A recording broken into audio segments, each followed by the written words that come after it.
Monsieur Legault, je ne sais pas si vous avez vu l'entrevue de Monsieur Legault avec mon collègue Paul Larocque, mais il a interpellé Monsieur Carney en disant que ça va bien sur l'économie, mais qu'il veut que Ottawa agisse plus vite pour réduire de moitié les 200 000 temporaires là, qui sont au Québec en ce moment. Vous feriez quoi pour ça? Je suis d'accord et je le ferai.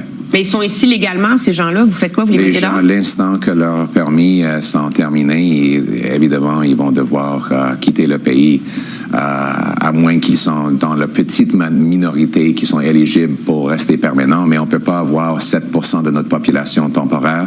C'est trop. Ça c'est l'immigration massive, hors de contrôle, des libéraux qui mettent trop de pression sur la santé, les emplois et le logement. Donc, il faut réduire le nombre, il faut éliminer... Donc, dès que leur permis sera à échéance, il ne serait pas renouvelé, ça serait la garantie que vous donneriez à M. Legault? Ça serait une partie de notre plan pour réduire et aussi de donner plus de pouvoir au gouvernement du Québec sur certains programmes en immigration. Comme quoi?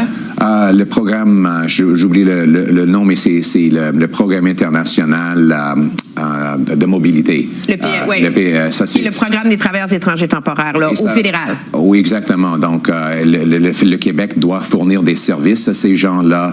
C'est dans les domaines réglementés, le domaine de travail réglementé par le Québec. Ça devrait être contrôlé par le Québec. C'est un engagement que j'ai fait dans les élections.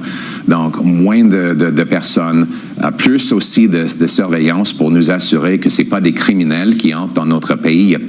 Il y a même pas une vérification criminelle dans le pays d'origine maintenant. Donc, on importe des criminels, des terroristes. Et finalement, il faut changer les lois pour pouvoir expulser ceux qui sont trouvés coupables des crimes en visitant le Canada. Ils devraient être hors de notre pays. Parce qu'en même temps, la nouvelle politique de votre parti, c'est de fermer le programme des travailleurs étrangers temporaires. À l'extérieur de deux choses. Les fermiers, on va créer un programme séparé pour l'agriculteur. Et dans les régions où il y a moins de 5,5% de chômage, on va avoir une période de 5 ans de transition. Donc, c'est la règle 5-5-5. Moins de 5,5%, il va y avoir une période de 5% de transition. Parce que vous savez que les entreprises dans les régions du Québec s'arrachent les cheveux à l'idée de perdre leurs travailleurs étrangers temporaires. C'est pour ça qu'on va avoir une période de transition dans ces régions-là. Mais j'ajouterais, Madame Latraverse, quand j'entends les jeunes à travers le Canada qui ne peuvent pas trouver un emploi, des pires niveaux d'emploi pour nos jeunes depuis 30 ans, et ils voient que les travailleurs temporaires étrangers prennent leur emploi pour permettre aux entreprises de payer moins de salaire, les jobs canadiens devraient aller aux jeunes Canadiens tout d'abord.